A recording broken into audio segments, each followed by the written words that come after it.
শ্বহীদ মৃদুল ইছলামৰ মৰণোত্তৰ পৰীক্ষাৰ ফলাফলক লৈ পৰিয়ালৰ সদস্যসকলে গভীৰ অসন্তোষ প্ৰকাশ কৰিছে।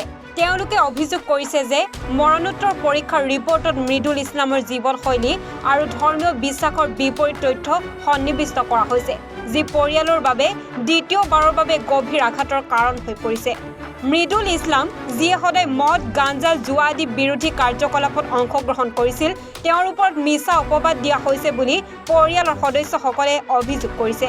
তেওঁলোকে উল্লেখ কৰিছে যে মৰণোত্তৰ পৰীক্ষাৰ ৰিপৰ্টত মৃদুল ইছলামৰ ওপৰত মদ্যপান বা অন্য কোনো অপৰাধমূলক কাৰ্যকলাপত জড়িত থকাৰ সন্দেহ প্ৰকাশ কৰা হৈছে, যি সম্পূৰ্ণৰূপে মিছা আৰু ভিত্তিহীন। পৰিয়ালৰ সদস্যসকলে চৰকাৰ আৰু আৰক্ষীৰ দ্বাৰা প্ৰদান কৰা মৰণোত্তৰ পৰীক্ষাৰ ৰিপৰ্টক মানি ল'ব পৰা নাই। তেওঁলোকে দাবী কৰিছে যে মৃদুল ইছলাম সহজ সৰল আৰু ধৰ্মীয় বিশ্বাসৰ মানুহ আছিল আৰু তেওঁৰ ওপৰত এনে অপবাদ দিয়াত তেওঁলোকৰ ধৰ্মীয় অনুভূতিত আঘাত হানিছে। এই পৰিস্থিতিত পৰিয়ালৰ সদস্যসকলে উচ্চ পৰ্যায়ৰ তদন্তৰ দাবী কৰিছে, যাতে সত্য উদ্ঘাটিত হয় আৰু মৃদুল ইছলামৰ সন্মান ৰক্ষা হয়। কোনো বেমাৰ আজাৰে নাছিলে আৰু চাওক, চৰকাৰে আজি ৰিপৰ্ট ওলাওঁতে ইমান দেৰি কৰিলে, বহুত দেৰি কৰিলে। ৰিপৰ্ট কিবা এটা আছে নহ'লে ইমান দেৰিকৈ কিয় আমাক ৰিপৰ্ট ওলাই দিব?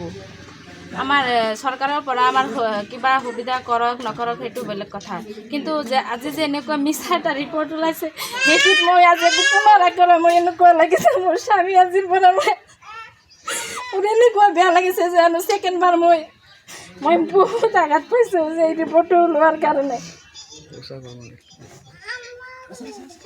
মৃদুল ইছলামে কেতিয়াবা মদ খাইছিল নেকি? মদ নাই, আপোনালোকে তাই এখেতে যদি মদ খালেহেঁতেন, এজন এডভকেট আছিলে, এজন মদ খোৱা মানুহে আনকতো কেতিয়াও সহায় কৰিব নোৱাৰে।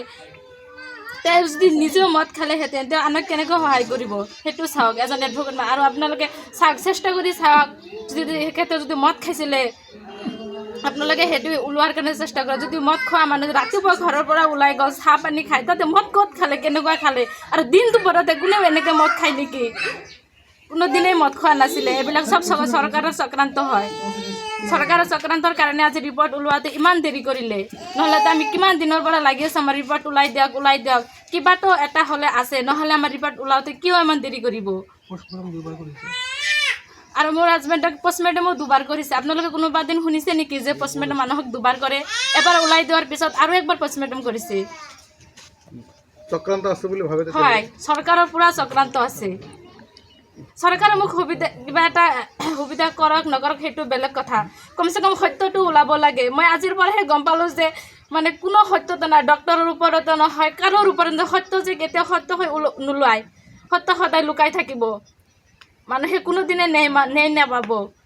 যিহেতু পষ্টমৰ্টেম ৰিপৰ্টত মদ আৰু ধমনী ৰোগত মৃত্যু হোৱা বুলি পষ্টমৰ্টেম ৰিপৰ্টত ওলাইছে, পৰৱৰ্তী পৰ্যায়ত আপোনালোকে কিবা ব্যৱস্থা ল'ব নেকি? হয়, আমি ব্যৱস্থা ল'ম। আমি কোৰ্ট যাম, ৰিপৰ্ট ল'ম, ৰিপৰ্ট যাই আমি কোৰ্টত যাম, যাই কিনে আমি তাতে যাই কিনে আমি আপিল কৰিম। আমি মৃদুল ইছলাম এজন এডভকেট, তেওঁ এটা ভাল স্বভাৱৰ মানুহ আছিল। আমাৰ গাঁৱৰ মানুহে জানে তেওঁ কোনোদিনে মদ চদ এইবিলাক ব্যৱহাৰ কৰা নাই, মদ খোৱা নাই, এইবিলাক আমি নাজানো।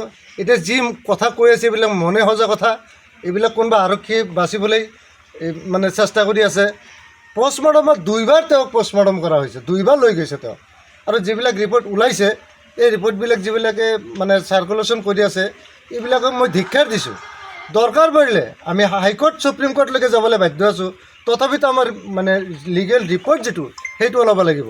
তেওঁ কোনোদিনৰ মদ ভাং এইবিলাক খোৱা নাই, ইয়াৰ বিৰোধিতাহে কৰিছিল। আপোনাক আমি ভিডিঅ' ফুটেজ দেখাব পাৰিম। আমি মদ ভাং খোৱা এটা মিটিং দিছিলোঁ আৰু সেই মিটিঙত সেইজন মানুহ কিছুদিন আগত উপস্থিত আছিল। তেখেতে কি বক্তব্য দিছিল সেইখিনি ফুটেজ আমি দেখাব পাৰিম। আৰু তেওঁ যদি সভাস্থলীত নাছিল, প্ৰতিবাদী স্থলত নাছিল, তেওঁৰ ভিডিঅ' ফুটেজ আছে আমাৰ লগত, এইবিলাক আমি দেখাব পাৰিম আপোনালোকক। গতিকে এইবিলাক ইমান মনে কৰা কথা কৈ আৰক্ষী এনেই বাচি যোৱাটো ইমান সহজ নহয় বুলি ভাবোঁ মই।